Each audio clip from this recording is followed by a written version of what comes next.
30 seconds and counting. 25 seconds and counting. We are still go. 20 seconds. Guidance alert. The guidance system now going internal. 15, 14, 13, 12, 11, 10, 9, 8. Ignition sequence start. 5, 4, 3, 2, 1.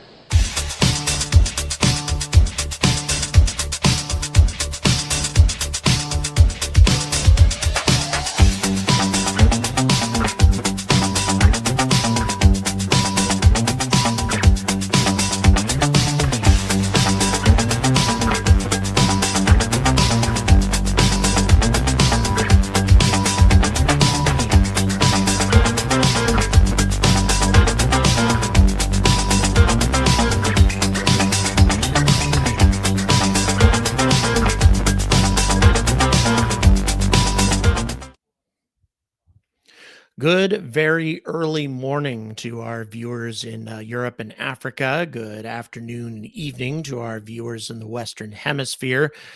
Good morning to our viewers in the Pacific Rim, and welcome to the Angry Astronaut. We are going live a little bit earlier than expected because SpaceX has already gone live with their coverage. It's interesting that they've decided to push this more than 15 minutes early. But in my opinion, the reason they're doing this is because there appears to be a break in the weather. They're going to try to exploit that. I would say that it's possible that they may attempt to lift off with Starship a few minutes prior to the official opening of the launch window. There is an FAA representative. Okay, there is an FAA representative on site, and as long as they feel that it isn't going to endanger anybody to go early, then it's possible that they may attempt to lift off just a little bit before the official launch window. Again, because they have FAA on site, they may be able to get the go-ahead to do that. The weather's been a big issue throughout this whole thing. They only had a 45% chance of a nominal liftoff or nominal weather for the liftoff. That's increased to 55%, but I believe that 55% only applies to the near term. So they're going to try to get this rocket off the ground before the weather worsens. So without further ado, even though I'd like to for all of you guys to make sure, go ahead and check and let me know where you're watching from, of course, but we're going to go ahead and bring SpaceX's coverage of this event to you live right now. Okay, we are loading it in at the moment. YouTube's had some issues. Let me tell you, lots of issues tonight. It has been a struggle to get this stream going. So the producer is in the process of getting that stream loaded. So bear with us for just a moment while we get SpaceX linked in here. Once again, you're not going to miss the liftoff. We still have a considerable amount of time before SpaceX will be able to lift off. The prop load for Starship began. Let's go ahead and check in on that. Prop load began 10 minutes ago. Okay, we are ready to go. Let's go ahead and bring SpaceX live.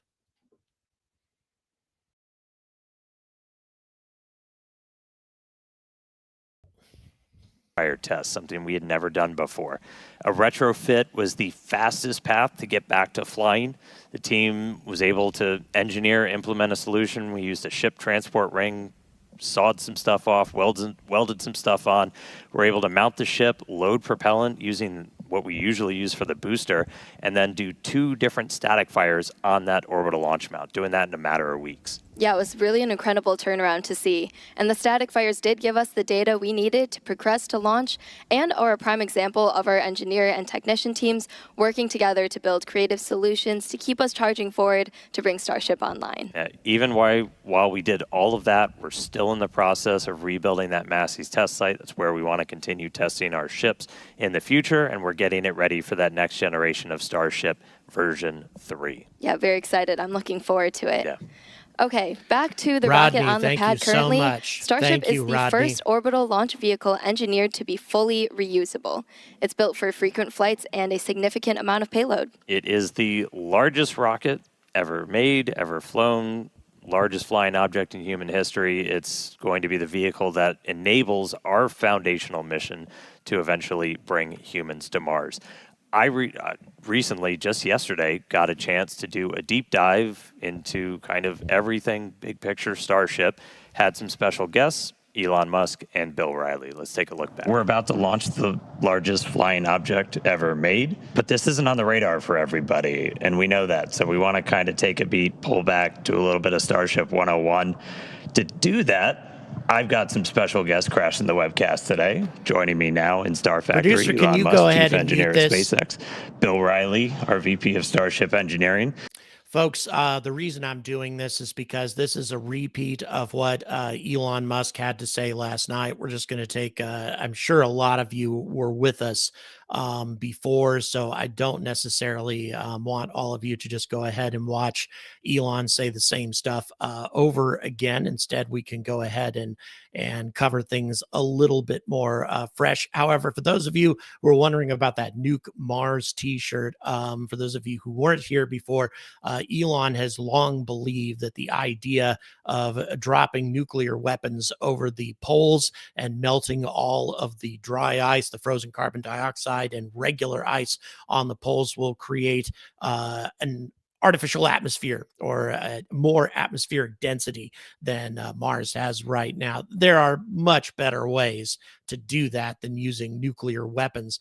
For example, focusing solar energy on the poles and melting the ice that way, and the carbon dioxide, that would be another way to do that. But even if they do, even if they were to melt all of the ice and carbon dioxide on the poles, it still wouldn't be nearly enough to produce an effective and viable atmosphere. It would certainly make the atmosphere more dense, but not enough. As a matter of fact, even if they were to cannibalize in all of the in situ carbon dioxide that's in the surface regolith and make that part of an atmosphere, even that wouldn't be enough.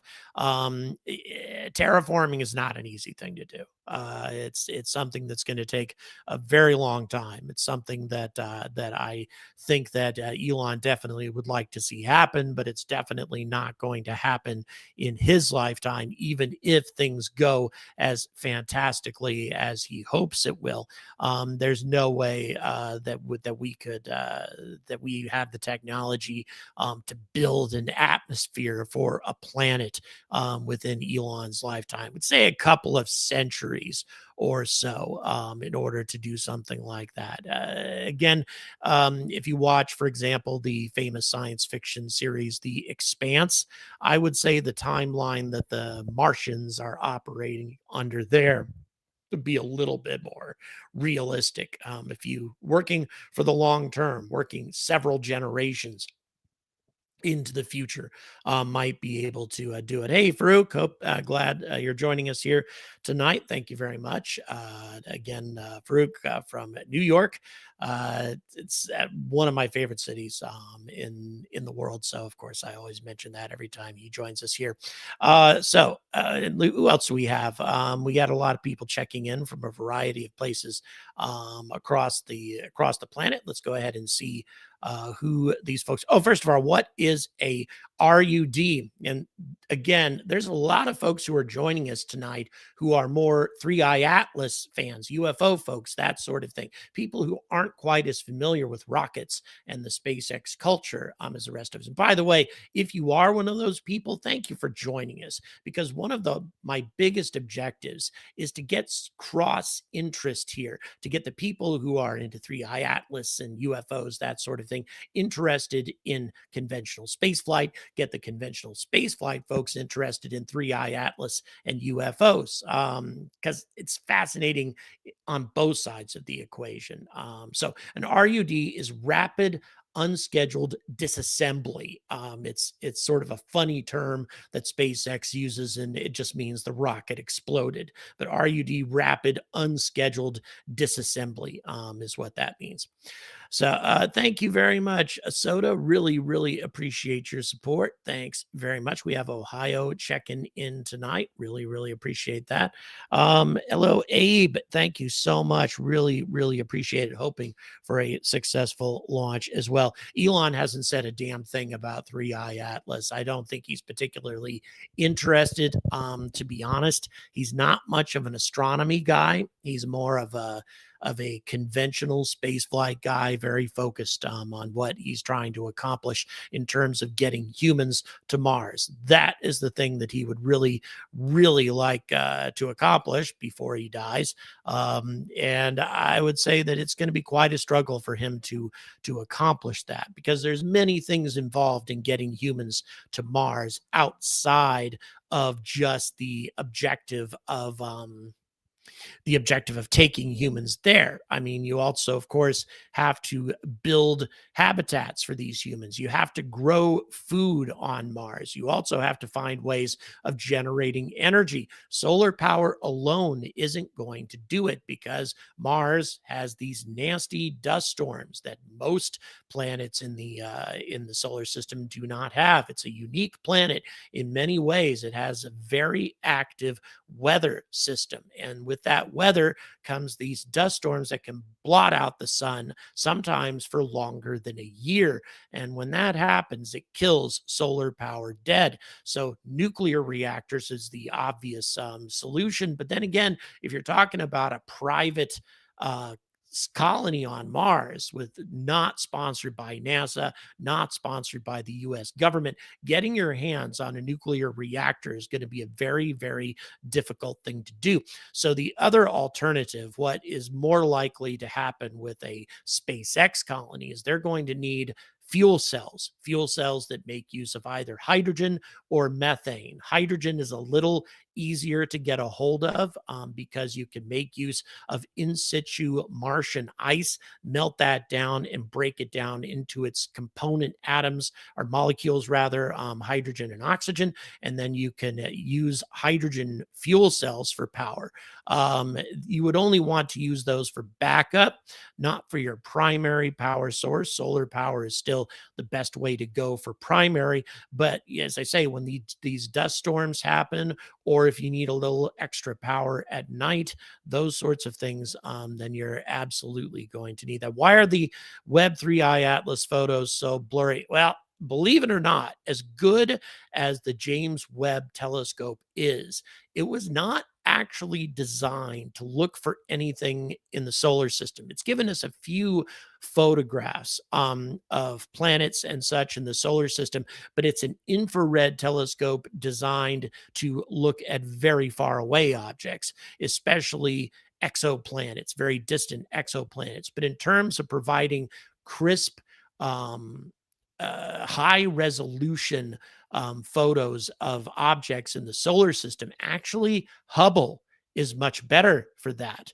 than the James Webb telescope. The reason the James Webb photos were so important is because the infrared telescope can break down the light and invisible light from an object and figure out its composition based on spectroscopy.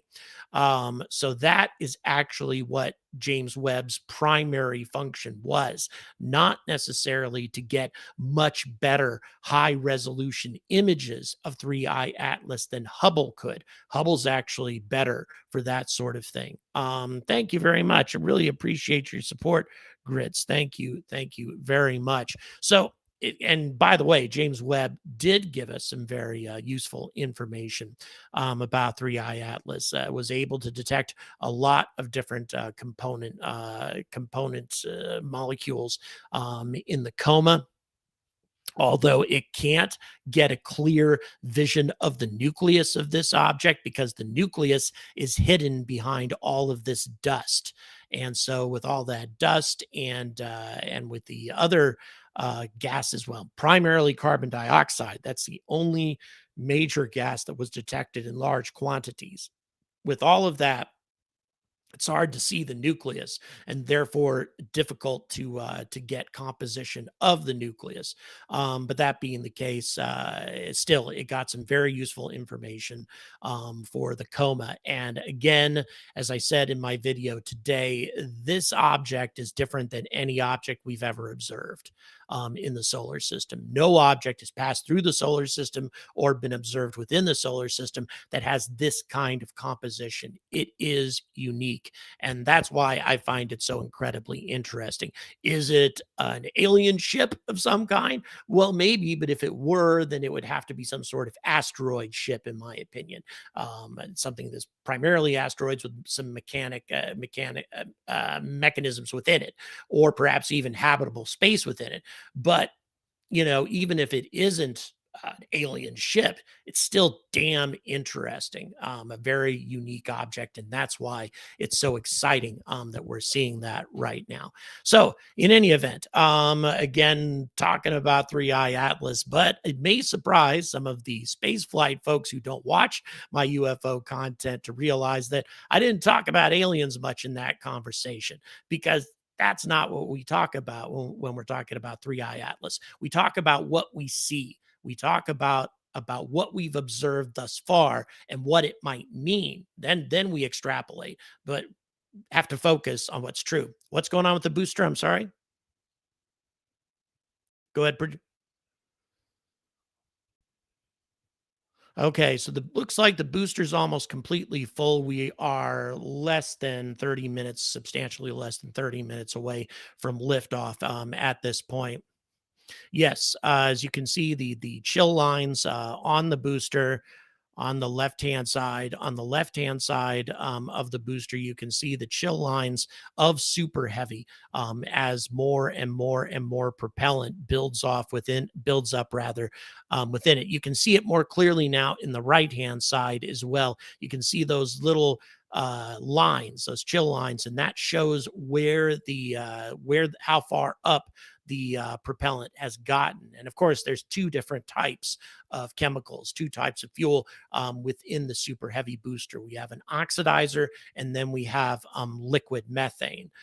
There's much more oxidizer than there is methane. The ratio is roughly 2-to-1 or so. You need more oxidizer than you have methane, at least with this type of rocket. And again, this is a big departure from the types of rockets that we have seen in the past. Not a whole lot of rockets are running off of what is called methalox, methane and oxygen. Prior to this, we would either have hydrolox, hydrogen and oxygen, which was primarily used by the space shuttle's main engines, or you would have RP1, similar to propane, RP1 and oxygen, or also you would have solid rocket boosters.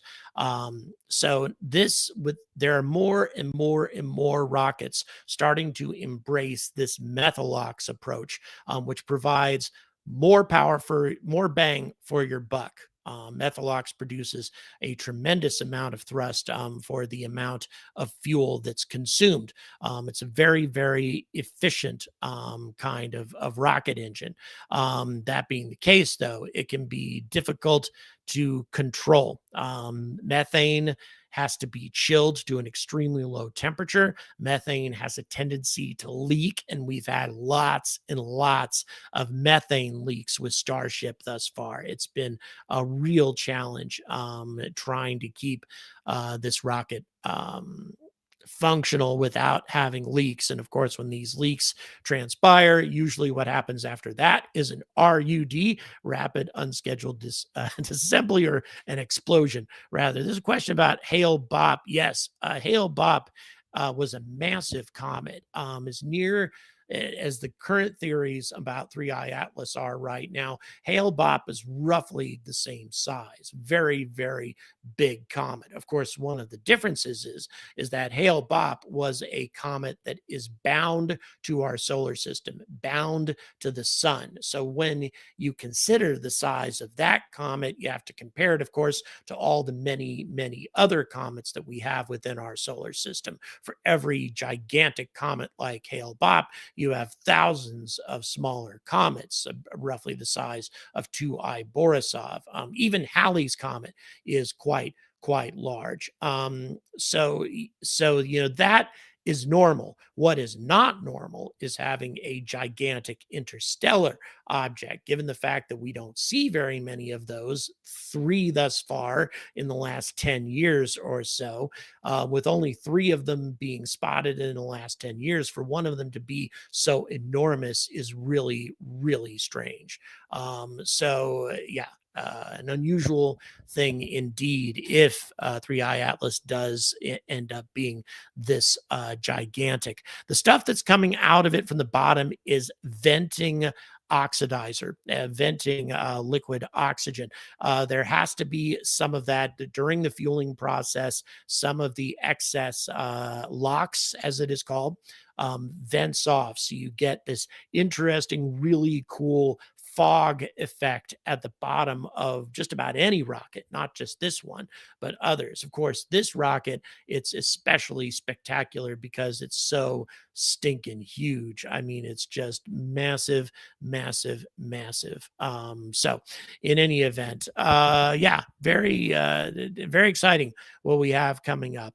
By the way, the reason that hydrolox is not used as often, hydrogen and oxygen, is because you don't actually get a lot of bang for your buck with hydrolox, not a lot of thrust for the fuel burned. However, the positive side of hydrolox is you get a much longer burn, a much more sustained burn, usually 100 seconds longer than you get from a methalox engine or an RP1 liquid oxygen engine. And so therefore, oftentimes what most rocket companies do, launch providers, is they put the hydrolox engines on the second stage. And a long burn on the second stage is a very, very good thing to have. And that's what ULA does. They did that with their Atlas rockets, and now they've done that also with their Vulcan Centaur. Even though Vulcan Centaur has methalox engines on the first stage, it utilizes hydrolox on the second stage, which in my opinion is a very good thing to do. But unfortunately, SpaceX isn't doing that. They have methalox on both stages. And I think that could present a problem in the future, because it's much easier to find hydrogen in the solar system than it is to find methane. So in situ resource utilization to make new fuel will be more difficult with a methalox upper stage. John Morgan, thank you so much for the tenor. Really, really appreciate your ongoing support. We are coming in on 20 minutes before liftoff. I hope you guys have been enjoying this explanation here. It's sort of different coverage than we've gotten in the past from SpaceX launches. I guess I kind of cut in and started talking myself when they were replaying yesterday's broadcast with a lot of Elon Musk talking about Mars, that sort of thing. Instead of just listening to the same stuff all over again, I decided to talk to you folks about rockets and about 3I Atlas and address some of the questions that you folks might have as well. So once again, to give you an idea of who's making use of this type of of these types of engines because it's becoming popular. Methalox engines, of course, are used by SpaceX and Starship, not the Falcon 9s, though. The Falcon 9s that have been so successful, so reliable, run off of RP1 and liquid oxygen, much more conventional rocket engines and rocket fuel. In addition to that, the Blue Origin New Glenn has 7, not quite methalox. It runs off of liquid natural gas, which is also methane, but just a little different. So you have that type of engine for the New Glenn, 7 engines. Also, Vulcan Centaur runs off of methalox engines for its booster stage. And those are the same engines, by the way, that Blue Origin uses for New Glenn. ULA contracted Blue Origin to build them methalox engines, which Blue Origin took forever to do, but ultimately they managed to deliver. And so far, those engines have been working really, really well. So you've had, and also on top of that, Rocket Lab. Rocket Lab has a new medium lift rocket called the Neutron that should launch, fingers crossed, sometime before the end of the year. And those are also methalox engines. So super, super popular to go with this type of solution now. Okay, let's see here. Well under the 20-minute mark at this point. How far along with the nuclear engine? Let me tell you something. Nuclear engines have been so frustrating lately. There was a contract put out, and Lockheed Martin was making a nuclear thermal engine that was scheduled to be tested for the first time in 2027. That has now been canceled. And the reason that's been canceled is because all of the testing that needs to be done to get a nuclear engine operational is no longer legal. It used to be when we were working on nuclear engines in the 60s and 70s, you could burn those kinds of engines nonstop way in the deserts of Nevada or Utah, somewhere in that region, with all the radiation that came with it, and nobody would care, or nobody would care all that much. Now, with all the new regulations on radiation emission, the amount of controls that have to be in place in order to make sure that you don't have a lot of radiation leaking into the environment is totally on a different level. And so as a result, it's going to be very challenging to get a functional nuclear engine ready to go. It's very frustrating, though, very irritating, given the fact that that China is also working on this, and they're probably going to care a hell of a lot less as to how much radiation they put out into the environment to get a nuclear engine up and running. So yeah, we've got some issues with that, and it is a bummer because nuclear engines could really revolutionize our ability to get to far away destinations. But not only that, even transporting cargoes to the moon using nuclear power, you could transport 2 to 3 times as much cargo with the same amount of fuel. And that being the case, it is disappointing that this whole process has kind of been brought to a screeching halt. But it's not totally shut down yet. There are other next generation propulsion systems that are being aggressively worked on. So we'll see what ends up happening. Boy, I'll tell you, we are counting down towards 15 minutes to go now. At this stage, producer, with about 15 minutes to go, we'll go ahead and bring SpaceX back, if that's okay with you. And let's go ahead and listen to SpaceX. Super crazy to think about. And the Super Heavy on the pad right now, which has 33 Raptor engines, is putting out as much power as about 64 747s. Yeah, it's, again, just a tremendous amount of power. World's largest flying object. It's crazy. And again, that was really cool to just go through that. I love to geek out as much as everybody else over all the nitty gritty, but always important to remember there's a lot of people that just don't know that all of this is happening. So it's cool to remind them, cool for everybody else out there to help us spread that word. All right. So right now we are 17 minutes, 12 seconds and counting until the 10th Starship flight test. While we do have a moment, though, let's check in over with Tyler Lionquist over in Hawthorne for the latest on Starlink. How's it going, Tyler? Thanks, Dan and Amanda. I'm Tyler Lionquist, and I'm a Starlink business analyst here at SpaceX. Starlink is SpaceX's low Earth orbit, high-speed internet that's bringing connectivity both on Earth and in space. Now, for today's mission, Starship is outfitted with 4 Starlink terminals, allowing us to get live views of ship while in orbit and all the way down to splashdown in the Indian Ocean. Our Starlink satellites are built in Redmond, Washington, which is also where we monitor the health of the entire constellation. So let's take a quick look for more on Redmond.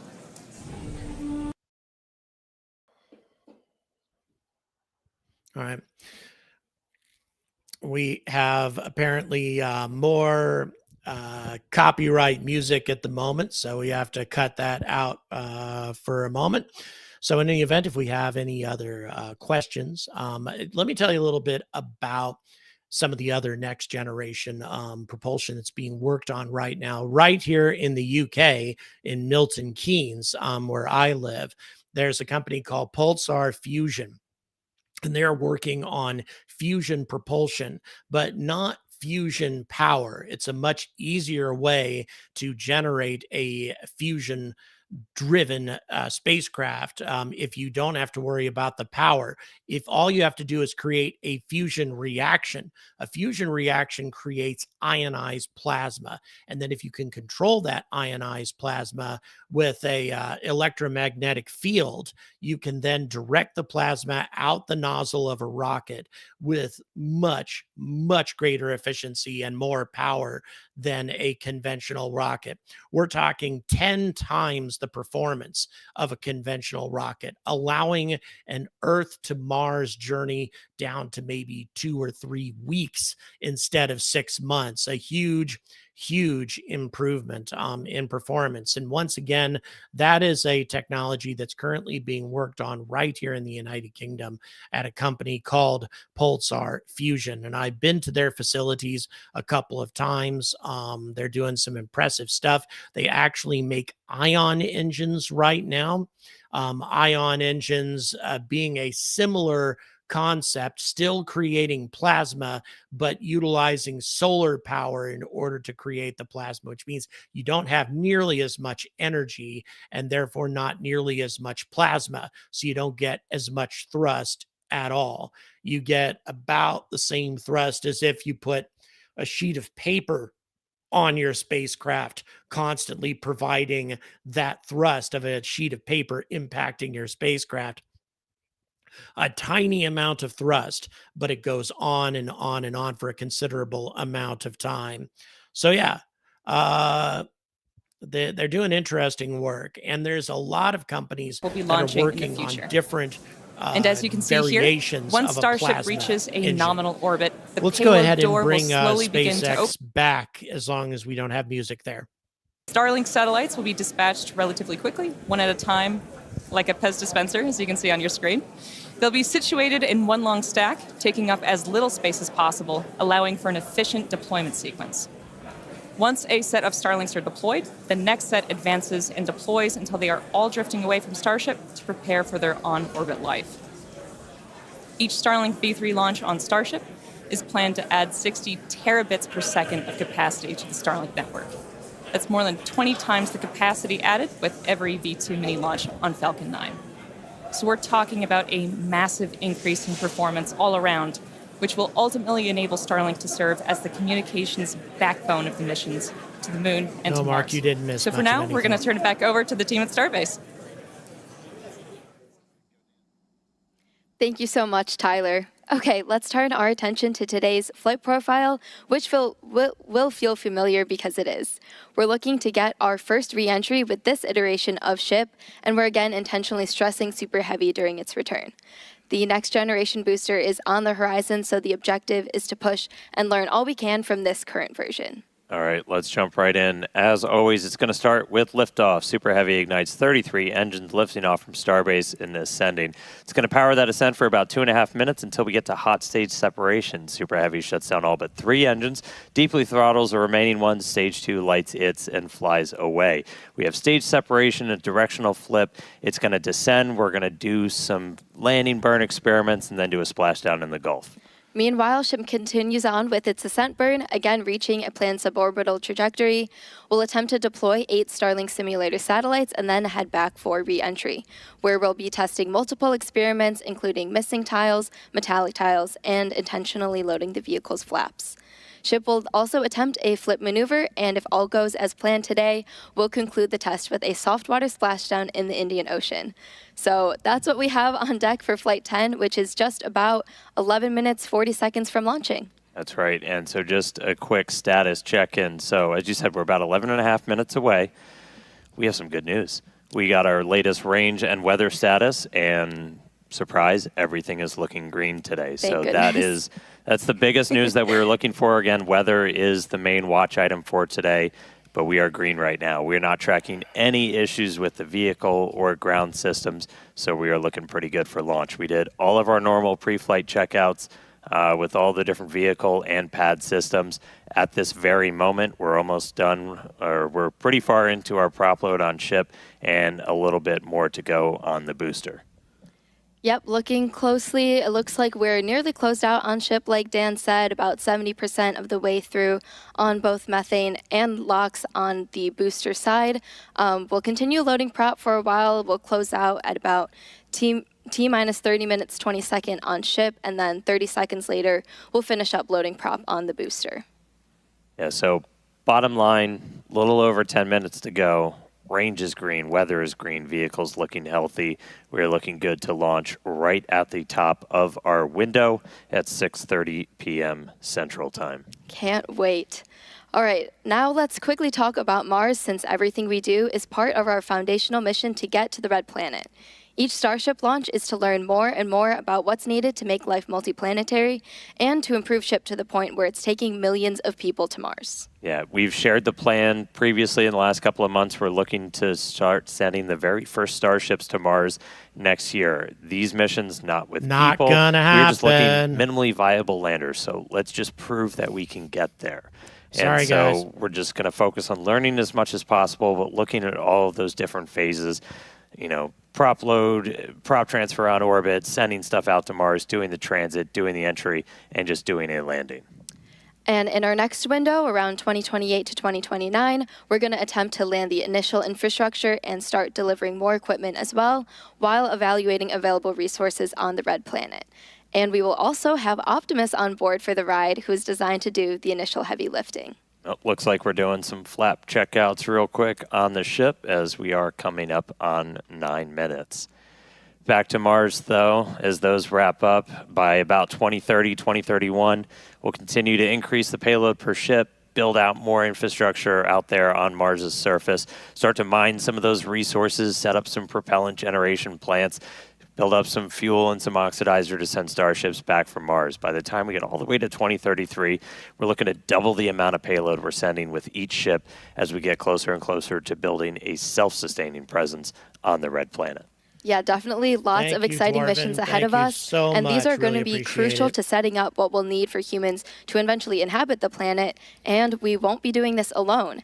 The Italian Space Agency and SpaceX recently signed a first-of-its-kind agreement to carry Italian experiments on the first Starship missions to deliver customer payloads to Mars. So these payloads will include a plant growth experiment, a weather monitoring station, and also a radiation sensor to gather scientific data during Starship's approximately 6-month interplanetary coast phase from Earth to Mars, and also on the Martian surface. It's a really exciting mission. Make showing up for work really fun for us.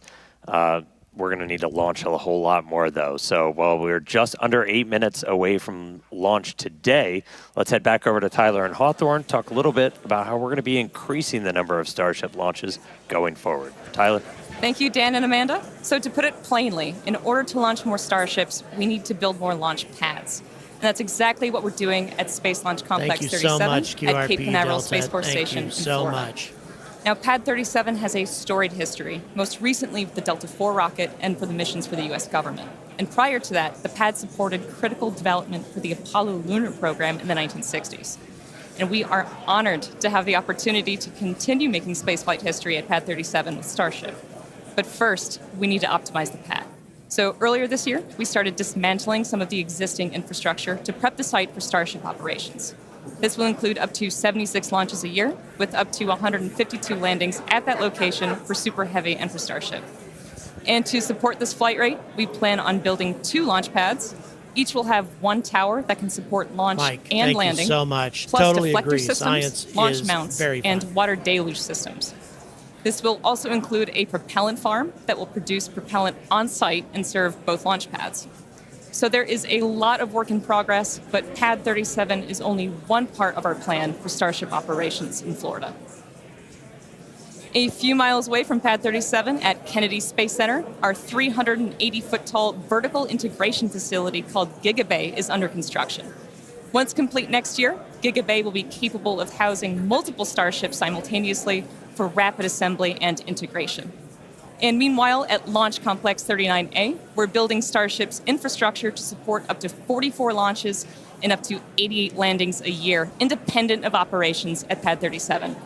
So with 2 launch complexes in Florida, we'll have the ability to fly up to 120 Starships annually, not including our flights from Starbase. So action is well underway in Florida. How's it looking in Texas? Thanks, Tyler. Things are continuing to look good for launch here in Texas, so getting pretty close here with just under 6 minutes left. You mentioned Gigabay. We're currently laying the foundation for a Gigabay here at Starbase as well, and we expect it to be up and running sometime next year. So yeah, there's a whole bunch of Starships on the way, and we're going to need more hands on deck. So come help us build the gateway to Mars. Visit spacex.com/careers to see all of our openings. Yeah, I've been here for a couple of years now. Nowhere more magical, more inspirational on the planet. If you're a space nerd, you can come be like Amanda and build these things for real. It's pretty insane. It's super exciting. And yeah, come check us out. All right. Absolutely. It's surreal to be here for sure. Okay, so we are looking like we're about 5 minutes away from launch and heading into terminal count. Range and weather are continuing to look good, and prop load continues on both stages of Starship. We'll close out here in just a minute or so. Yeah, we're just about done. It looks like, let me grab my numbers real quick. We're not tracking any issues. We are just creeping up to 90% full on the LOX on the booster, a little over 93% on ship. Fuel on the booster, and then ship we're just about to close out, so only a couple of minutes to go there. Once we're done, you've got just shy of 11 million pounds of liquid propellant on board those 2 different stages. We'll see a couple of final things happen. Well, you can't really see it. It's all going to be happening in our ground systems as we'll do pushbacks, clear all of the propellant out of those lines that are flowing up through the tower and into the vehicles, and get ready for launch. We just did our final guidance, navigation, and control system checkouts. Our flight safety system is being armed right now, and we're doing our final wiggle checks shortly with the engines on the thrust vector control. It's how we're steering the rocket. If we need to hold, which we are not currently tracking a reason to hold, really appreciate that would come it. at T-minus 40 seconds. You saw us do that yesterday. We can hang out there for about 8 minutes or so right now. That's the point. It's built into the countdown. If we need to wait for clouds that just won't go the heck away or any other issues, we can hang out at T-minus 40 for a bit. But at the moment, we're not planning to do that. Now, once we pass that T-minus 40-second mark, a number of events are going to occur in rapid succession. The ground spin and ignition systems come up to flight pressure. Ship will switch over to internal power, and after that, the QD arm lockout is removed in preparation for retraction, which occurs shortly after T0. And once we pass that T-minus 40 seconds, we do still have the ability to then recycle the count under certain conditions back to T-minus 40 seconds and hold there to assess what happened, and if we can proceed again back down to liftoff. That's right. We do have at least one point of no return, though. If the water-cooled flame deflector underneath the launch mount fires off, that happens a little bit after T-minus 10 seconds. That doesn't turn off once it starts going, so we would have to stand down for the day if we do hit a hold or an abort at that point, so we can refill water tanks. at this point, we're not sure if we'd be able to attempt tomorrow because we have fully loaded the vehicle. We have to do a lot of fancy scheduling to get propellant in here as fast as possible. But again, we've got a pretty heroic and amazing team that works all of those logistics, got us into our attempt today so much, after we did an unplanned wet dress yesterday during our attempt. Keep it going. So really exciting to see. Not going anywhere. But we're coming up on 2 minutes. We've got a green range. We are green for weather. Green has always been my favorite color, only more so now. And we are not tracking any issues with the vehicle today. I think we got a Starship launch, guys. It's looking very, very, very yeah, again, good not planning on holding at T-minus 40 seconds right now, but in case we do pass that and any issues come up, we can recycle the count. We're pretty lucky that we have this ability. Falcon doesn't have that built in, but being a developmental program, this affords us a lot more flexibility, so super useful to be able to have that. But again, not currently tracking any issues, so hopefully we'll be good to launch today. All right, coming up on 90 seconds. We've got a pretty good crowd gathering with us outside Star Factory here at Starbase. Looks like we're getting a quick TVC, that wiggle check. This is my favorite view of the rocket. Right under the launch mount. All right, so we've got crowds gathered out at Hawthorne, crowds gathered here at Starbase. Super fun to see people getting to watch out on the front lawn now. 1 minute to go to launch. All right, got 60 seconds. We're going to go ahead and mute me, I think. All right, so again, our hold point comes up at T-minus 40. Just a few tracking seconds. Any reason to stop there, so we should. Godspeed, Starship. Let's go. That. All right, let's go ahead and we are through bring the T-minus rocket. 40. We are counting down. We're going to let our flight director, Maciek Batura, take us the rest of the way. 30 seconds, the 10th liftoff of Starship.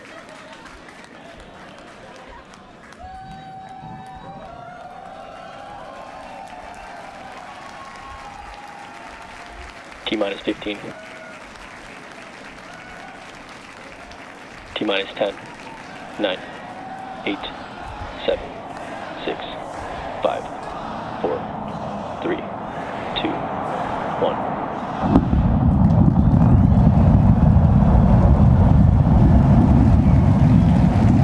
We have liftoff.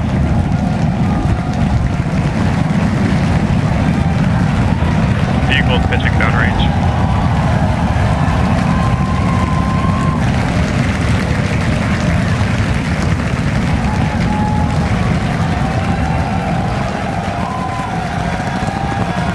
Booster chamber pressure nominal. Magnificent, guys. Magnificent. Oh, my God. Just glorious what we're seeing right now. Let's get a spectacular lift. Wow. All right, we're a little over 40 seconds. Never seen one of these things flight. 33 under 33 avionics power and telemetry nominal. Everything's looking getting good really call outs, good healthy so far. systems on the booster as it starts to pitch over the Gulf. All engines functioning. This has, of course, happened before, but still utterly fantastic. All right, we're a little over 1 minute into flight, history about to pass through max Q. Is now in flight, about to pass through max Q right now. All right, so we are through the period of maximum dynamic pressure, Maximum max dynamic stress on the pressure vehicle is as it through. continues to fly. The maximum Our amount next of major stress on the event is vehicle is going to be now hot over sta- with.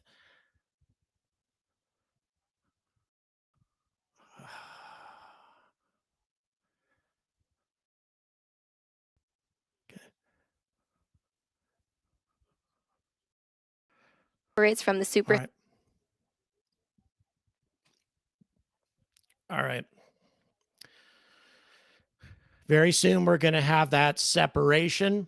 We're going to have a super heavy separation.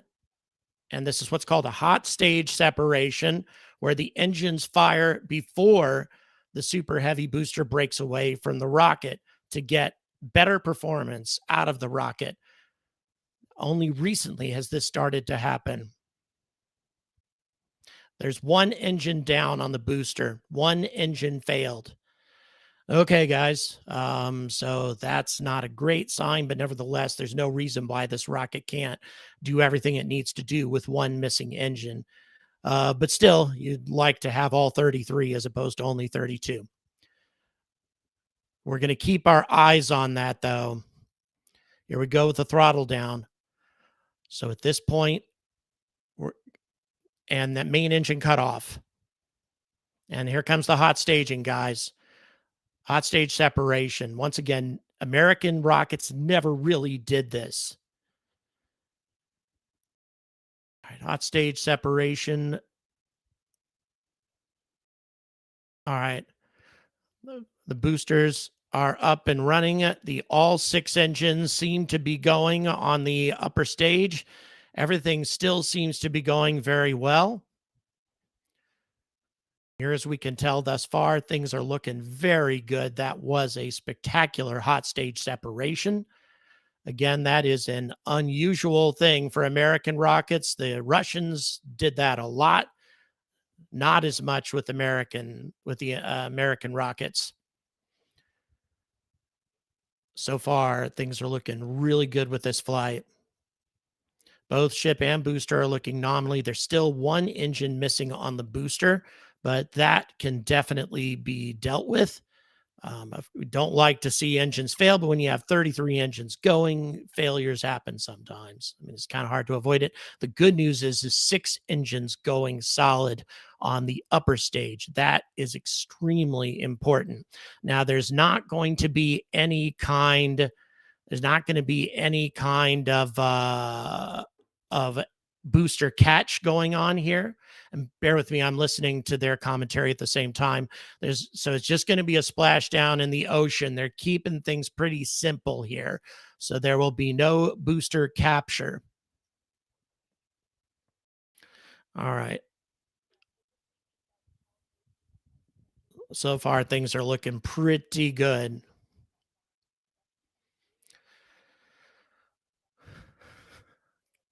So on the left-hand side, for those of you not that familiar with how this works, is the super heavy booster as it's maneuvering its way back towards the shoreline. Although it won't reach it, it's going to do a soft splashdown. It's going to be there's going to be a soft splashdown in the Gulf. I just call it the Gulf so I don't piss anybody off. And then the upper stage is on the right-hand side, of course, and things looking really good on both sides thus far. All 6 engines still functioning properly on the upper stage. Let's see. They're going to try to light up 13 engines for the return burn. And once again, unfortunately, no capture. You can also see on the left-hand side of your screen the little the hot stage separation that falls into the ocean separately, provides protection for the booster when you do those hot stage separations where the engines fire as the separation takes place, again to improve efficiency and improve the amount of payload you can get into orbit, but that can damage the booster. So that's why you have those hot stage rings on top of the booster to protect the booster from those engines as they fire. Again, this is a very unusual thing with American rocketry.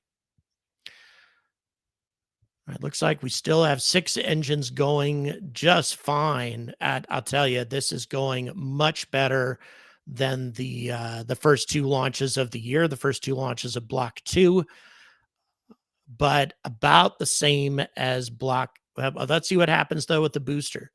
This looks like it might be better. Okay, looks like we've lost 2 engines. Okay, here we go. Yep, soft landing accomplished. We got a successful soft landing of the booster in spite of those missing engines.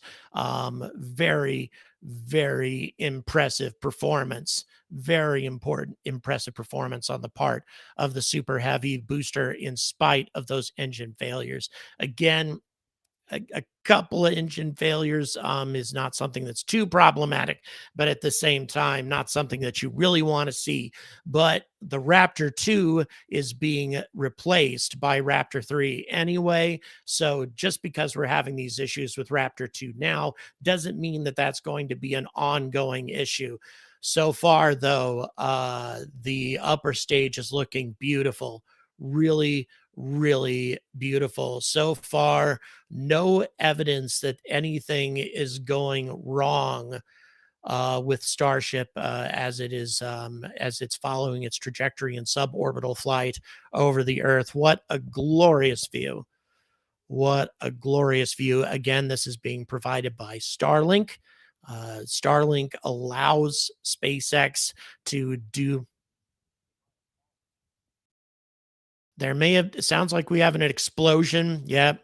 Sounds like the booster blew up. Again, that is not that unexpected because the booster did a soft landing and then toppled over. When it topples over, there's a decent chance that it's going to blow up in the process.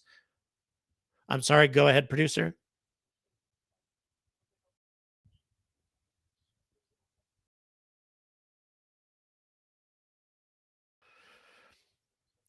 Okay. It could be that the booster came in hard, according to my producer, didn't land quite as softly as the announcers would like us to believe, and so that might be why we had an exploding booster. But a definite report, definite explosion was heard at Starbase and probably by everybody else on South Padre Island. If you have never seen one of these launches, it is so ridiculously loud.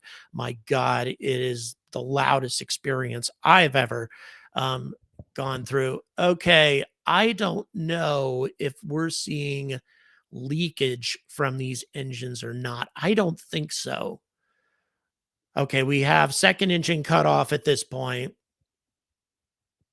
We have second engine cut off at this point. Again, I am very, very inclined to be paranoid about these sorts of things, given how many failures we've had up to this point. But so far, this is looking pretty damn good.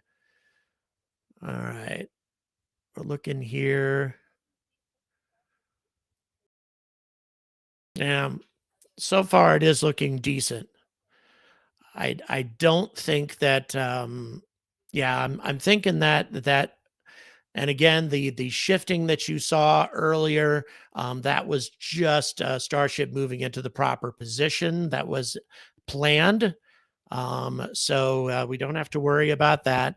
And now Starship is going to attempt to deploy dummy Starlink satellites. If it can do this, this will be the first time in the history of the Starship program that this thing has managed to deploy a payload in space. If they manage to pull this off, that will be an incredible, incredible accomplishment. So we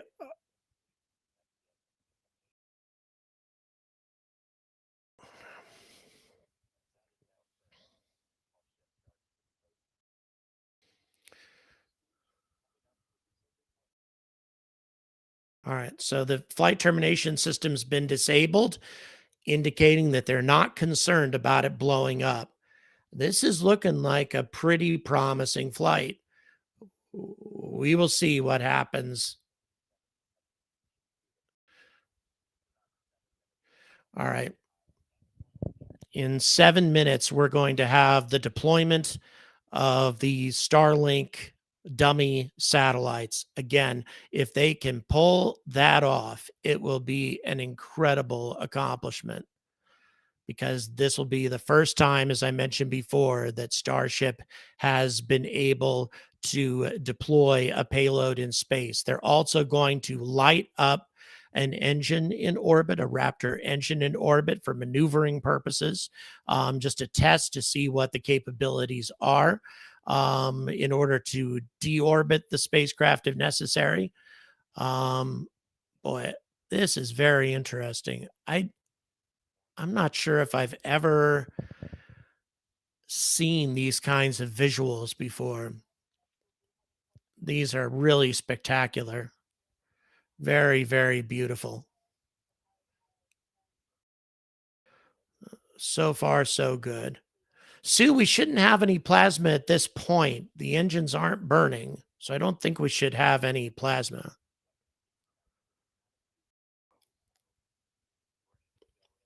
Looking pretty good. Okay.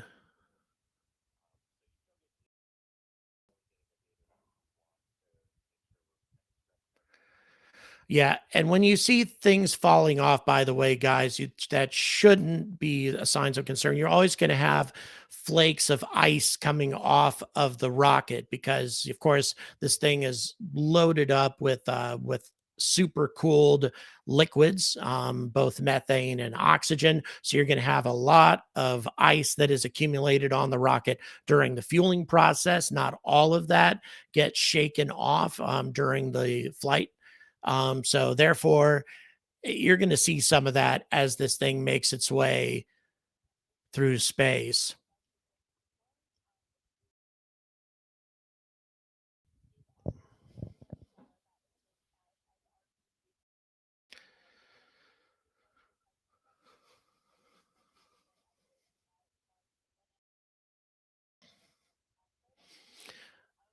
All right. So far, I'm still liking it. But again, it's hard to say what's going to happen until we see it happening. And of course, you can see the dummy satellites and the PEZ dispenser deployment, PEZ dispenser system for the dummy satellites. Let's see if they pull this off. If they do, it will be a huge accomplishment.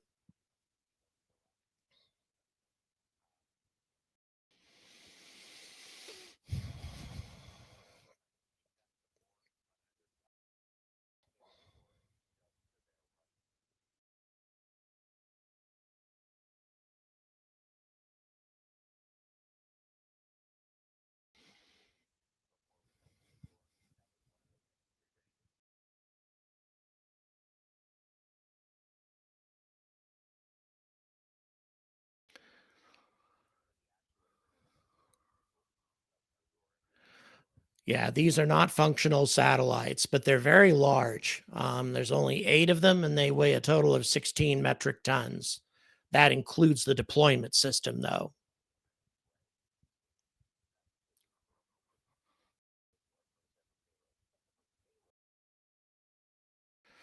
It would be the first payload you've ever deployed, though. So let's see if they pull this off here, guys. If they do, this will be a significant step forward in the Starship development program.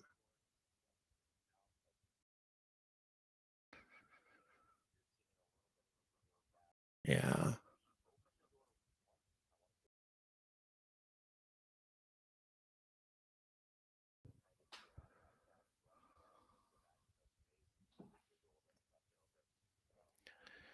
Yeah, all of this gas that you're seeing is nothing unusual. Residual liquid oxygen, methane, liquid oxygen primarily. Methane is invisible. So yeah, no actual satellites. But then again, if they can actually pull off a successful deployment here, that would be quite an accomplishment. So let's see. Do we?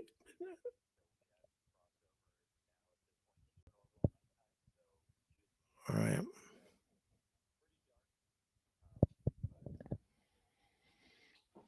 Boy, this is looking good. Finally, Block 2 may have most, if not all, of its hiccups taken care of, just in time for graduating to Block 3. All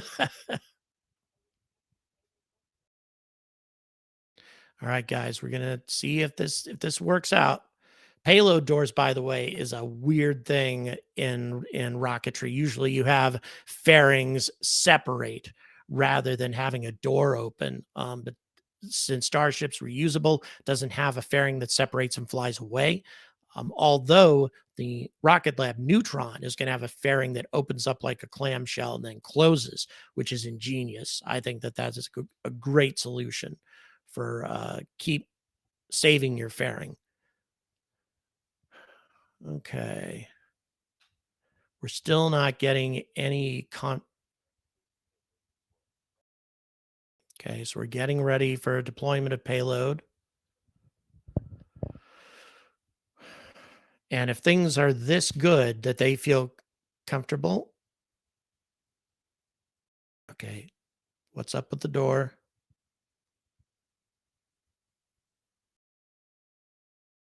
Okay, we're waiting for confirmation on this. All right, so we have an open payload door, guys. So now it just has to go shooting right out. That's all we need. Okay, just a few seconds. Then we should see one of these things go flying straight out of the ship. Boy, this is a huge moment. Here we go. Here we go, guys. Wow, amazing camera views that we're getting here. Just spectacular. All right, come on, come on, come on. Let's do it. Let's do it. Let's do it, baby.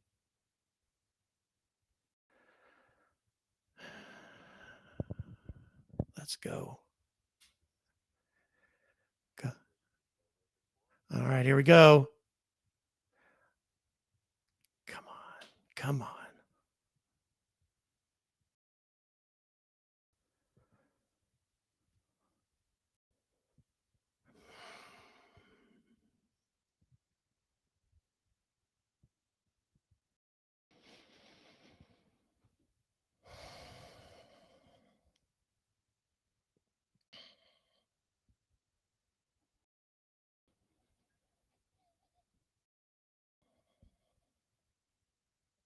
Come on, baby.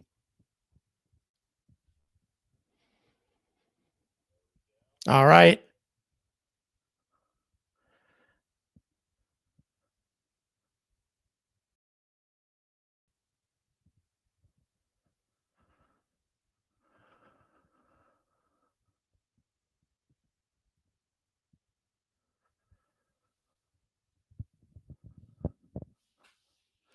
All right. So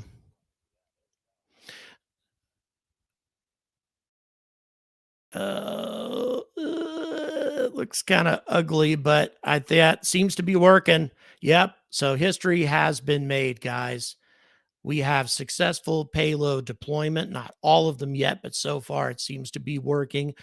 Successful payload deployment into space from Starship, first time ever.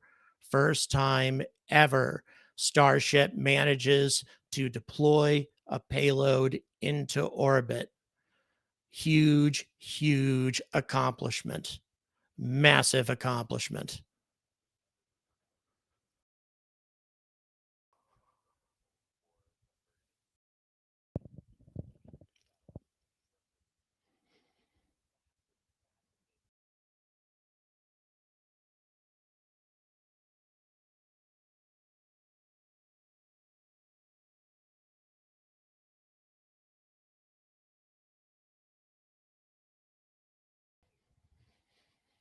Yeah, this is a very, very big moment, guys. A very big moment. These are dummy versions of the much bigger Starlink satellites. And if they can start deploying these things regularly, get a constellation of these things up, it will substantially improve the capacity of the Starlink network. A huge, huge accomplishment. And these things are just going and going and going. Super, super impressive.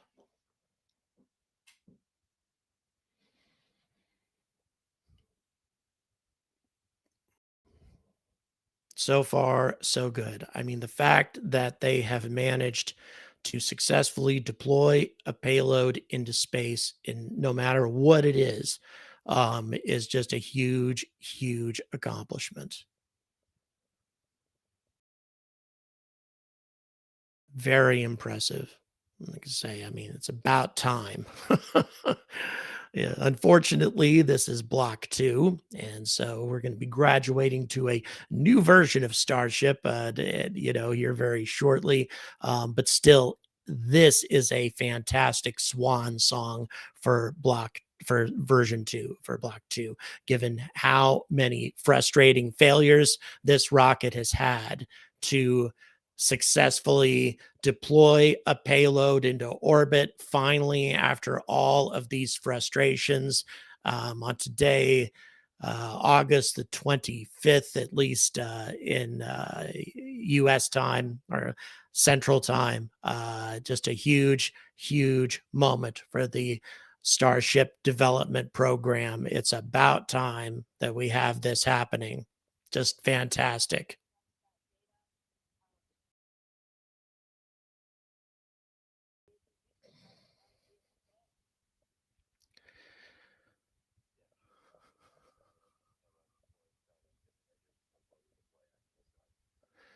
Yeah, this is really impressive. Really impressive. Yep. And they seem to be going through their Starlink payload without any significant problems, popping one after another out into space. Of course, it's an open question as to whether or not these things are actually being delivered into the proper trajectory or anything like that. But the fact that they're getting them out of the damn ship is a huge move forward. So yeah, it's finally after a year of about close to 8 months of frustration, we thus far have a pretty big win for Starship. Even if the rest of it goes to hell, this is a big win for the Starship development program.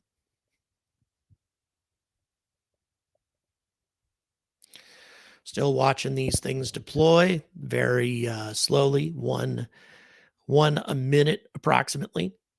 Then once we get to that point, then Starship will continue its suborbital trajectory for about another 20 minutes or so, pointing its heat shield. Okay. Might be a little more than 20 minutes, actually. Pointing its heat shield towards the atmosphere and preparing for reentry. So here we go. Very impressive, and looks like that they've only got one more. They've only got one more of these satellites to go.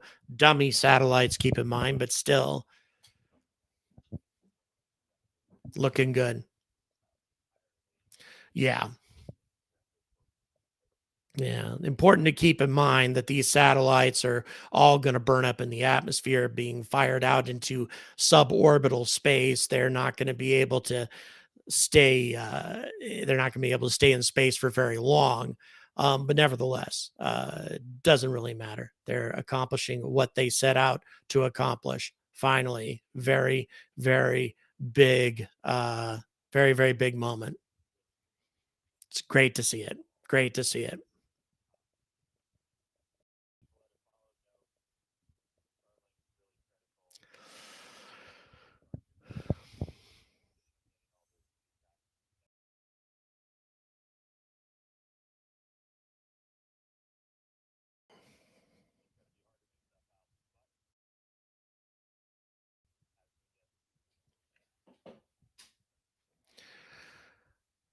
So there we go, guys.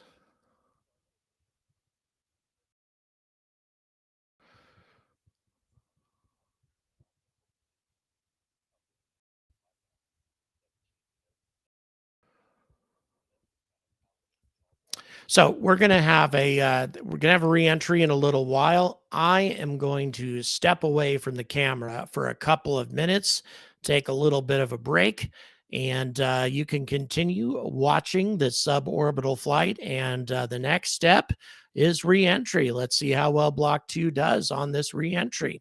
So, producer, if you are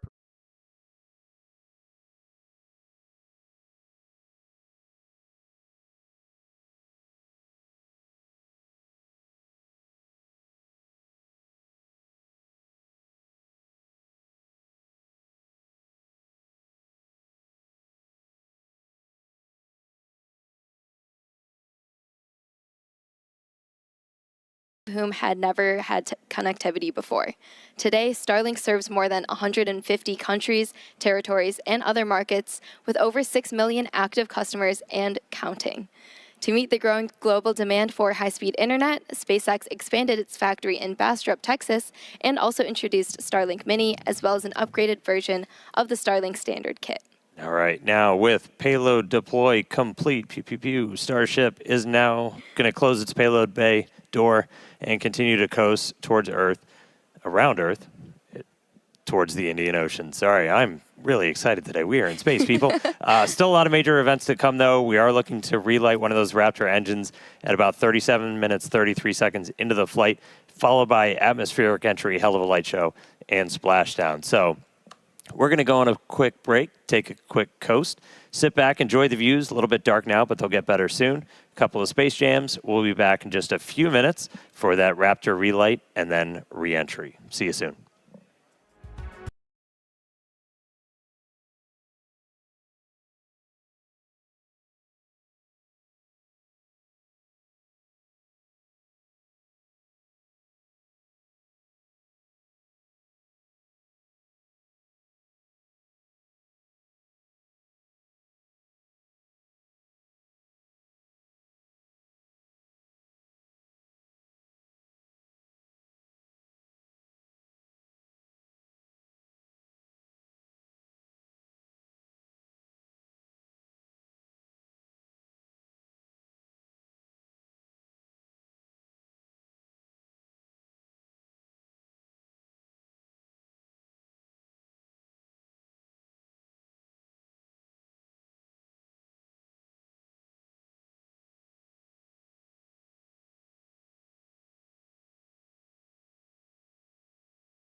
Hey, folks. So, yeah, we managed to cut out the copyright music real quickly.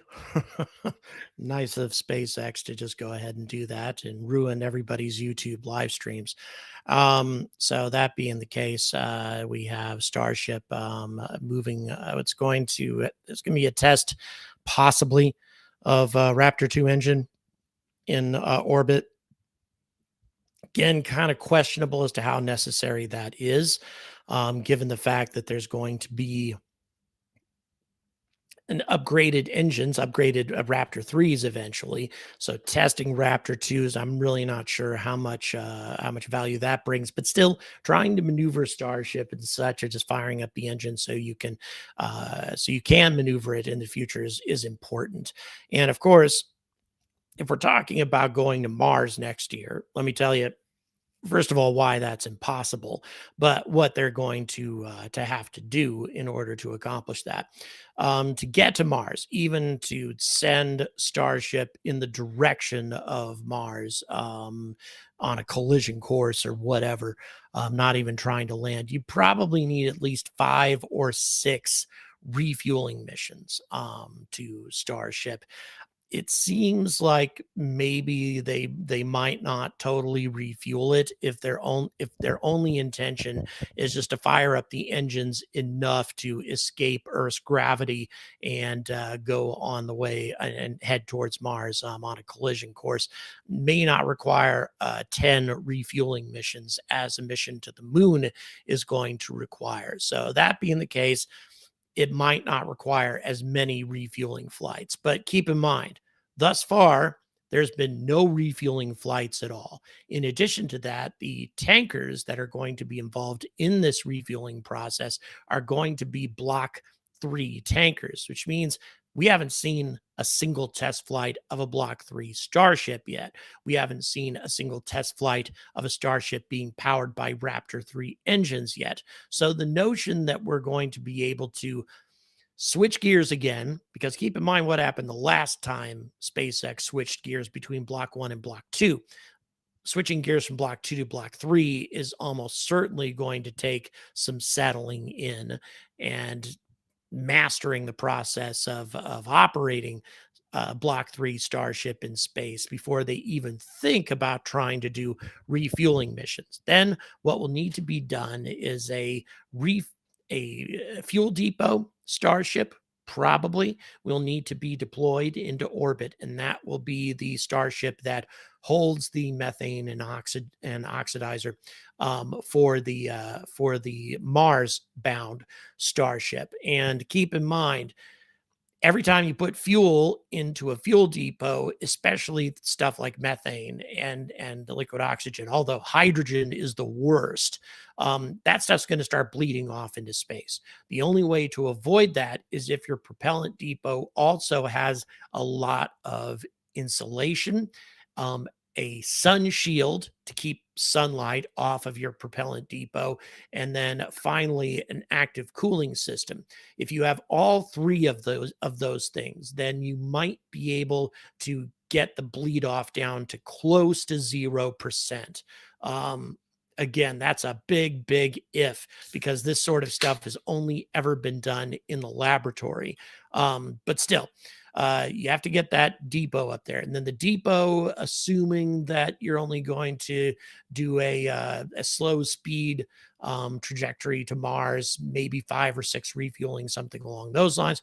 So 5 or 6 tanker Starships will need to fly to orbit, dock with the depot, fill it up, and then the ship that's heading to Mars will dock with that depot. All of the methane and oxidizer will be transferred into the Mars-bound Starship, and then that Starship heads to Mars.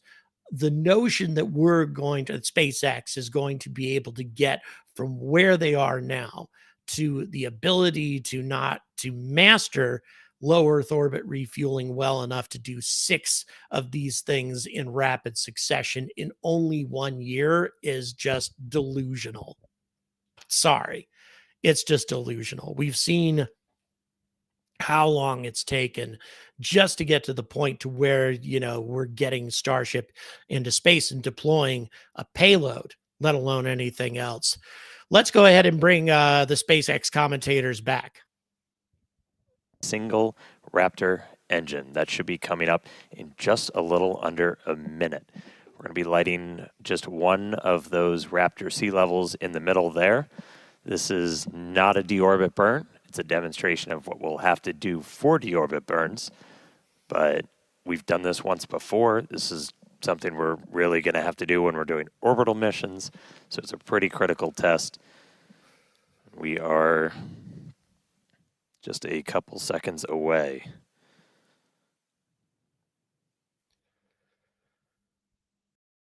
Okay, so let's light up. Sorry, we're about 20 seconds away. Psych. So we got a little bit more time. So we are going to see 20 one of to those lighting up Raptor an engines light back up. We are through the deorbit demo gate, so we should be seeing. For those of you just joining momentarily. us, things have been going really, really well here. Very well. Relight demo startup. And shutdown.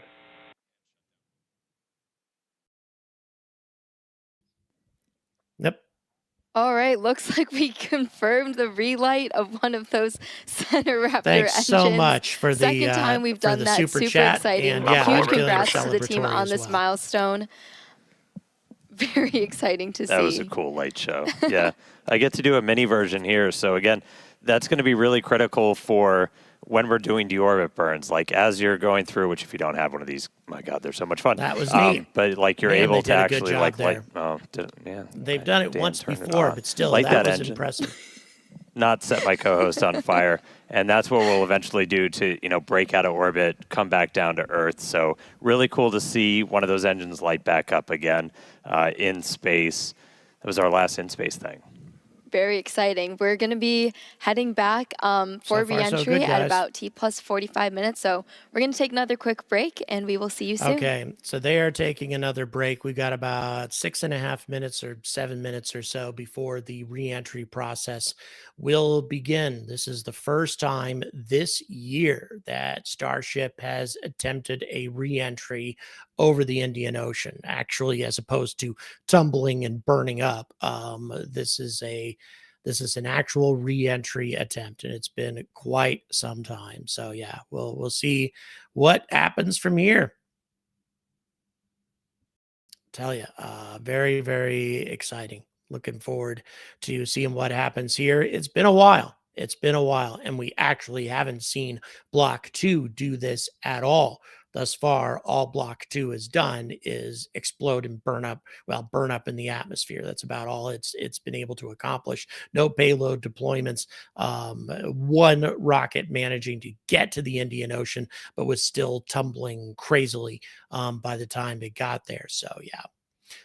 Hasn't been great, but you know what? For the swan song, if this is indeed the swan song of Block 2, which in my opinion, it should be. I think at this point, Block 2 needs to be retired. They have one more rocket. They have one more Block 2, but there's some speculation that they're going to use that as sort of a test bed article of some kind. And personally, I think that's probably a good idea. I think that they should do that if this particular Block 2 flight goes really, really well. So far, it seems to have been going well. Again, it's difficult to interpret. It's been interesting, the different changes in lighting and such, but near as I can tell, the trajectory looks good. We see from the attitude of the rocket, you can see that at the bottom right, the attitude of the rocket seems just fine. Pointed with the heat shield facing towards the atmosphere as it should. And the performance of this heat shield is going to be very critical. SpaceX has continued to struggle and experiment with their with this heat shield. The objective, of course, is to have a fully reusable heat shield that doesn't require tile replacement. That is a lofty objective. That's something that NASA was never able to accomplish with the shuttle. It's going to be a hell of a task to try to pull that off, but they may be able to do it. So yeah, again, the Starship's attitude is still looking good. Whoa, what was that? Okay, looks like we have the sun. Oh, Thank you so much for the 20 quid. Thank you so much for the 20 quid on the vertical side. Really, really appreciate your support. The Interstellar channel. Yep. Well, I'll tell you, 3i Atlas has been a huge, huge boost to this channel, especially in getting lots of new subscribers. 25,000 new subscribers in the last month and a half. Really, really appreciate it. Mike, thank you so much for the $10. Really, really appreciate your support as well. I don't think we have any spinning. I think instead we had sort of a sunrise effect there. Not seeing any sort of funkiness going on with the rocket attitude. So far, it's still looking good. Really, everything's been looking pretty impressive with this flight. It's almost if they didn't have these problems earlier in the year, even though, of course, they did. Can't pretend that didn't happen. And it has been a thank you, Sue. Really appreciate that. Thank you. By the way, Sue was my wonderful host in Los Angeles. Her partner is the son of the legendary Dr. Gilbert Levin, who put the only life experiment equipment on any NASA probe on the Viking mission to Mars in 1977, where that experiment, the label release experiment, detected life. It did. No question. The results were positive over and over and over again. Just because the scientific community says that the results were inconclusive or whatever doesn't mean that the results of the experiment weren't positive, because they were. So in any event, it was a great experience to stay in LA for a few days and to get acquainted with Dr. Levin's work. Of course, he's passed away recently, but in any event, his legacy remains. Boy, I'll tell you, what a glorious sight we're going to be getting here very, very soon. And again, the reason that SpaceX wants daylight over the Indian Ocean is so we can get a good view of the of Starship as it attempts to do a soft landing in the ocean, where they should have drone cameras waiting. Andrew, thank you so much for the $10. Really, really appreciate all the generosity tonight. Thank you so much for helping keep this channel going, and also for supporting upcoming trips to Australia and New Zealand. We have coming up very, very soon, actually only 16 days from now. In 16 days, I will be boarding a flight to Sydney.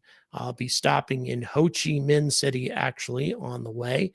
Ooh, interesting. We've got the flaps beginning to deploy, preparing for atmospheric re-entry and atmospheric maneuvering.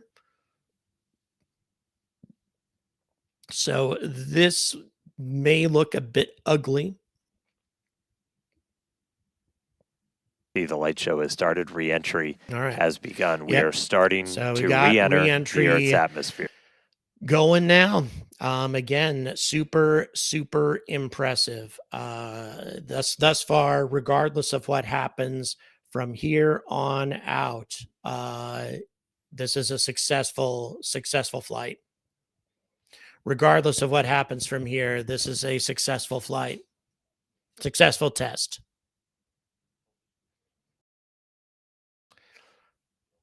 Yeah, the booster tried to set down in the ocean and seemed to have impacted a bit hard, probably because they were bringing in on a steep trajectory. That's what they do with those ocean landings. So it seems to have hit the ocean a bit hard and exploded.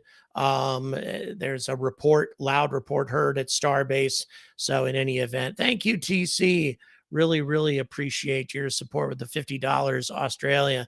Really appreciate. Boy, I don't even know Kalgoorlie in Western Australia. You know what? I would really love to come to that part of the country during my visit, but long ways from Sydney to the western regions of Australia, Perth, and all that. A long journey. We'll see. All I can say is we'll see. I would love to see the country from coast to coast. So yeah, reentry is of course begun. The heat shield seems turned towards the atmosphere properly. I'm telling you, this is looking pretty damn good.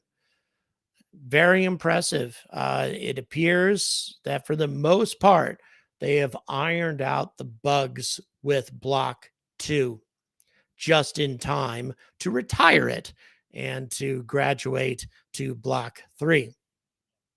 But hey, it is what it is. Okay. Whoa, whoa. What just happened? Okay. What just happened? What just happened there?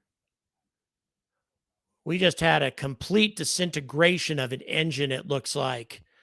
And now this thing is going to, an explosion like that is going to be difficult to correct for.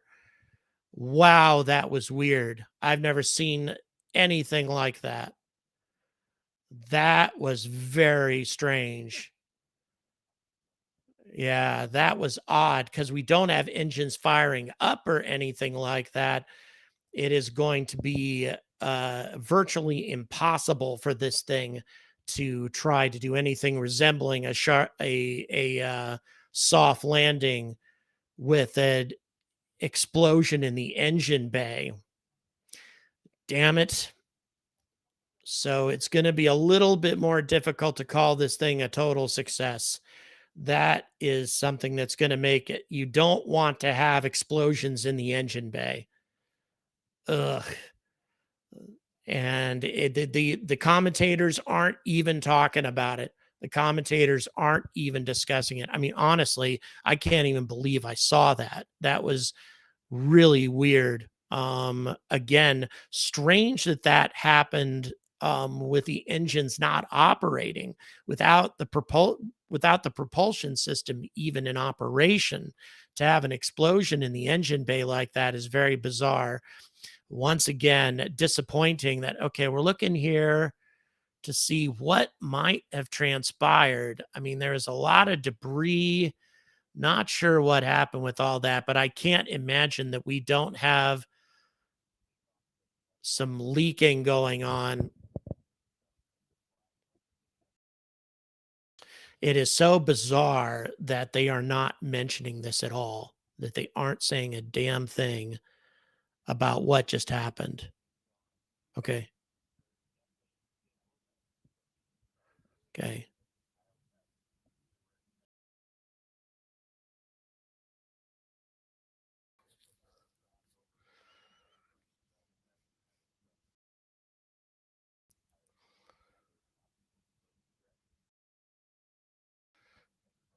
Okay, so yeah, Will, I think you're right about that. I think it's very possible that tiles may have detached and smashed into the skirt.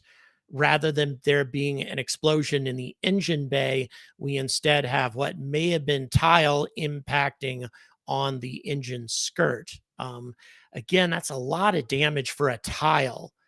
It seems like a bigger chunk of the rocket may have come away than that, but we'll see. That was very strange. We're just going to have to see exactly what. Okay, so an outer Raptor did explode. Is that correct, producer?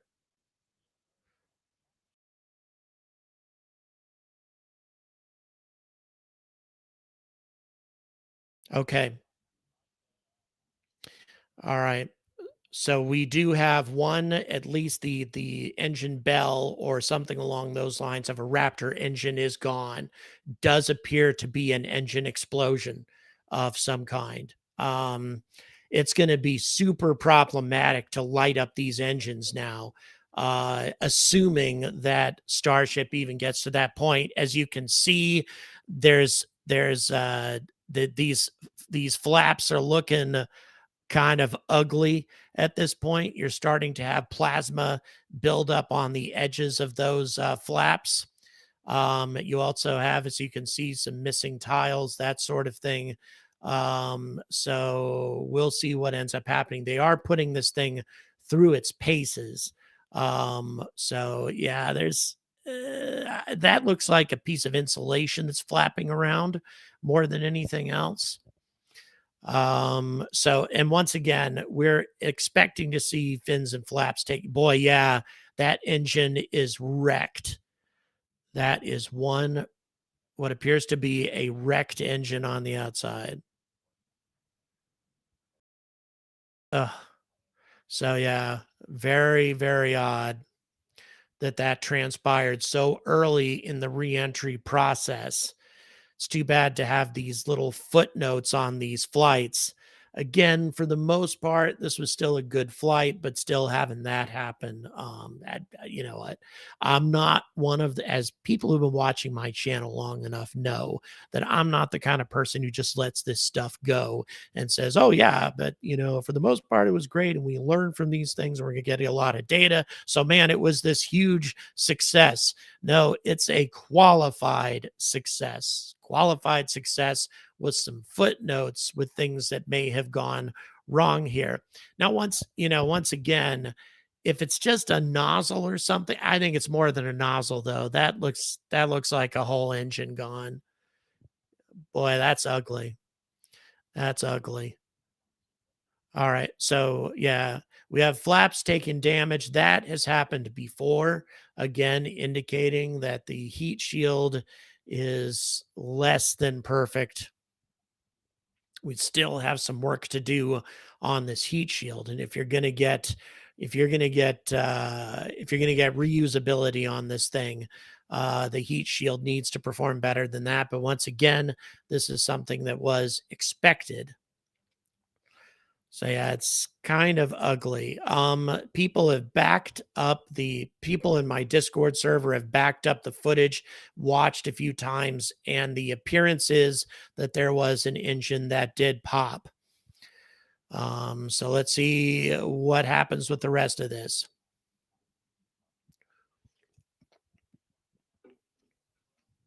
Okay. Just a moment here. I'm going to have a look at a picture of one of the damaged flaps.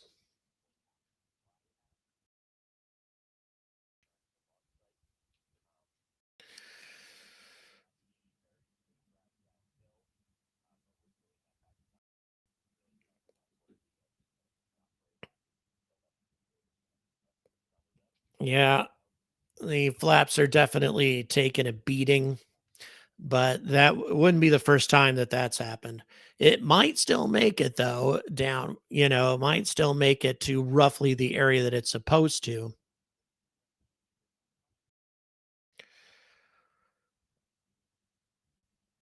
Yeah, let's have a look. Yeah, that's kind of grim, I tell you. All right, so heading in, boy, just a glorious view, and that view is going to get more and more beautiful.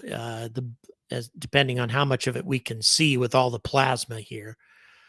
But the heat shield, for the most part, seems to, at least on the bottom, seems to be holding up. Surviving. But yeah, this rocket's taking a beating. And as I say, nothing about this flight has proven problematic to me, except for what just happened in that engine section. That was not cool. So I got my doubts that they're going to be able to safely power it doesn't matter if the thing blows up. Powering up the engines could be quite problematic. Given the damage, but I'm sure they're going to try to do it anyway.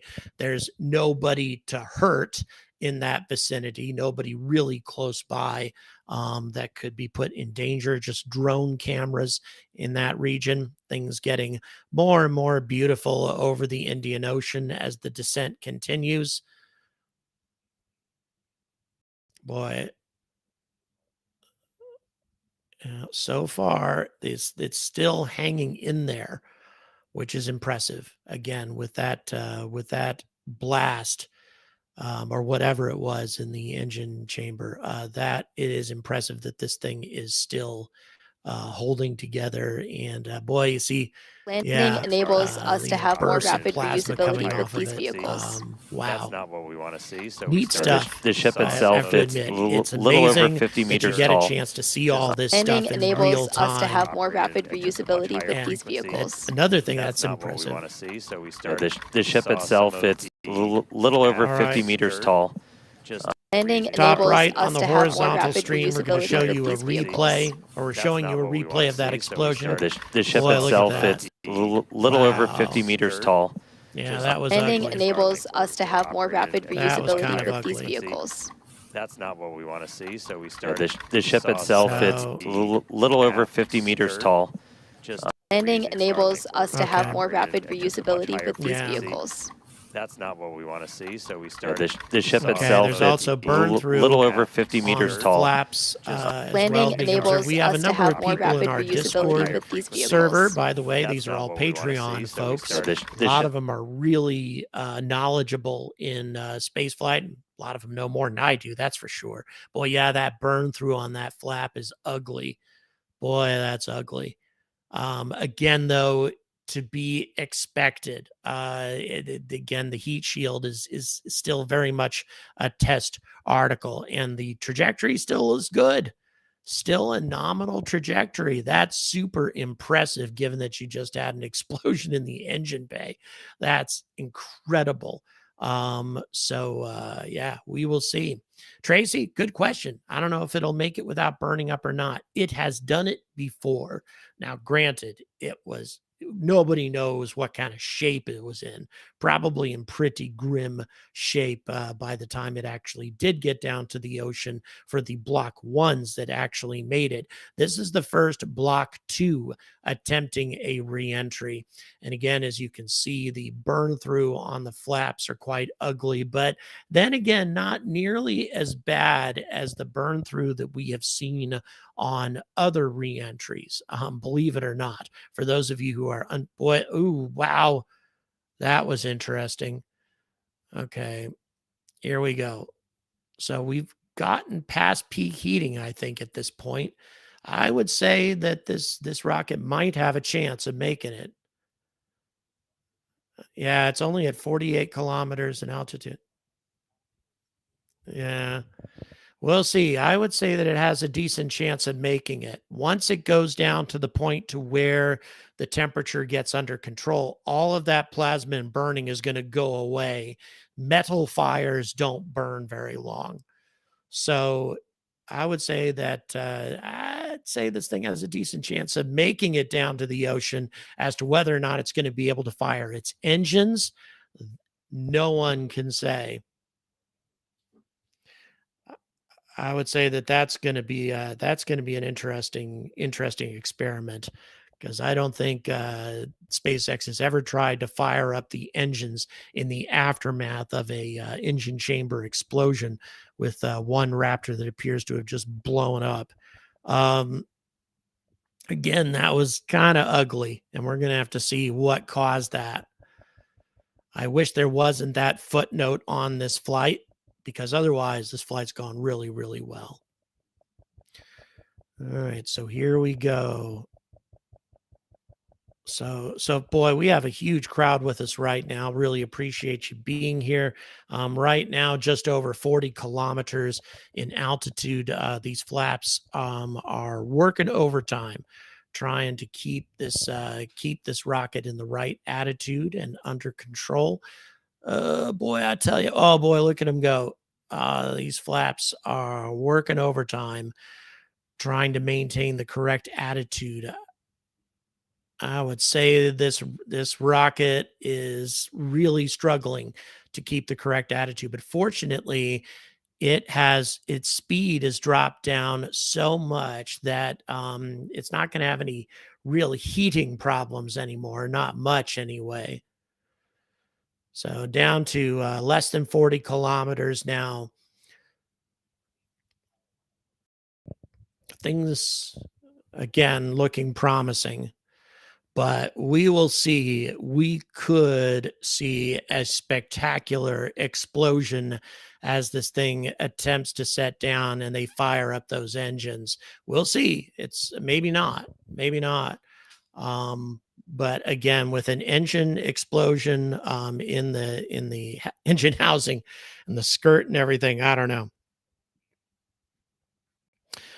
So yeah, good point. A vacuum thruster did blow up as opposed to a so they're not going to be using the vacuum thruster part. But again, boy, it's hard to imagine that the entire propulsion system didn't take at least some damage from what just happened there. So we will see how well it operates. So far, the booster did not land okay, Anton. It hit the water a little hard, and there was an RUD.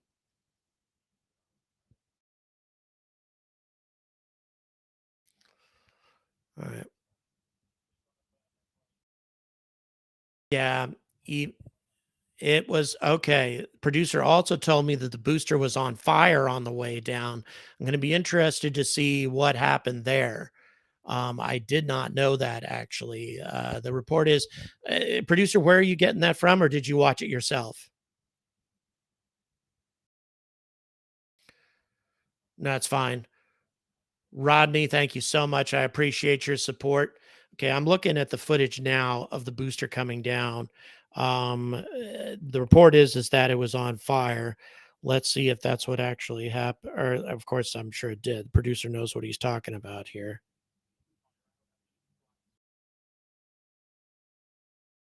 Okay, I'm checking this right now.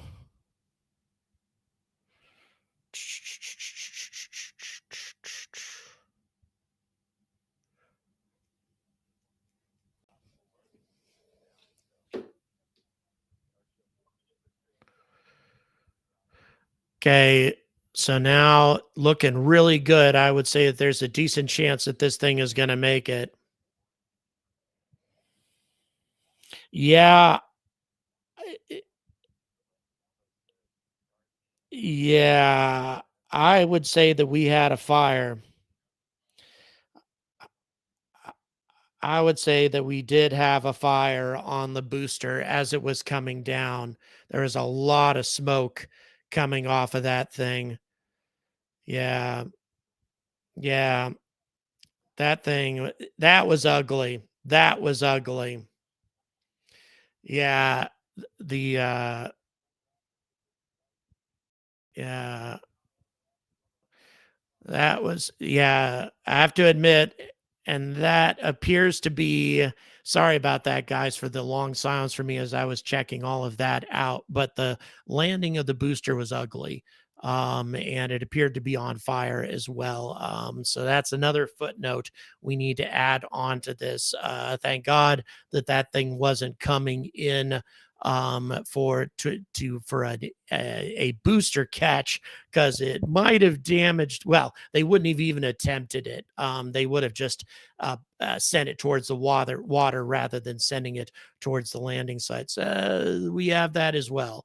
We had a less than optimal performance of the super heavy booster and that explosion in the engine chamber. Again, still way better than what we've had with previous flights of this thing. I mean, you know, I don't want to sound like I'm saying nothing but negatives now that I'm learning about a few of these things. But at the same time, we can't pretend that these things didn't happen.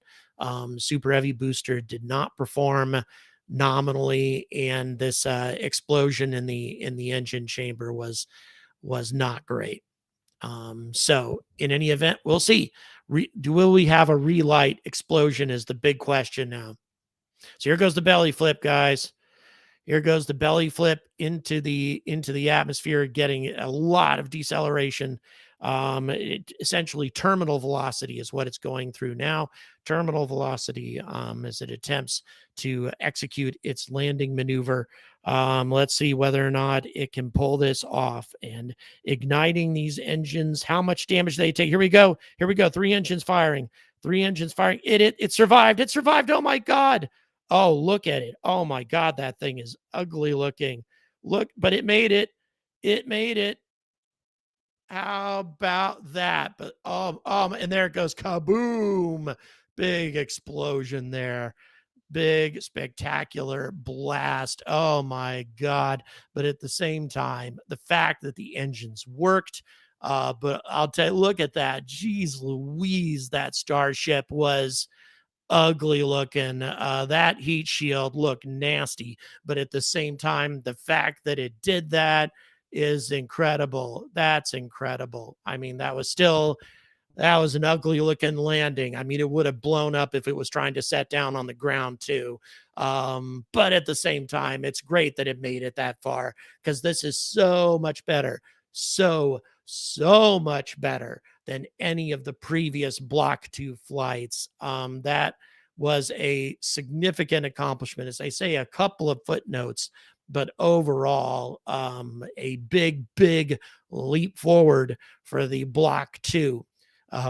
Just in time for us to retire it. I can't help but say that. But at the same time, the fact that they did it indicates that they can move forward with these projects no matter how flawed they appear to be. And Block 2 definitely had lots of flaws, but they pulled it off. Super impressive in that regard. So congratulations to SpaceX for everything they did accomplish. Let's go ahead and pull away from SpaceX at this point, producer, so we can go ahead and close for the evening. Once again, guys, congratulations to SpaceX. Definitely a lot of positives. The biggest positive to keep in mind, guys, was a successful payload deployment. Even though we've had these issues with the booster landing rough and the engine chamber explosion, the Starship itself and its heat shield looking really ugly as it came in, looked like it took a lot of damage coming down. But all of that being said, the fact that it successfully deployed a payload, what if this were, for example, an SLS rocket? The SLS would have lost everything. The SLS would have, as a disposable rocket and an expendable rocket, would have expended everything on it, with the exception of, assuming that it was a human-rated mission, the Orion would have to be reused. And of course, the Orion's heat shield survived way better than the heat shield we saw today. But still, other than that, if you're calling Starship a giant expendable rocket, it succeeded in its task tonight.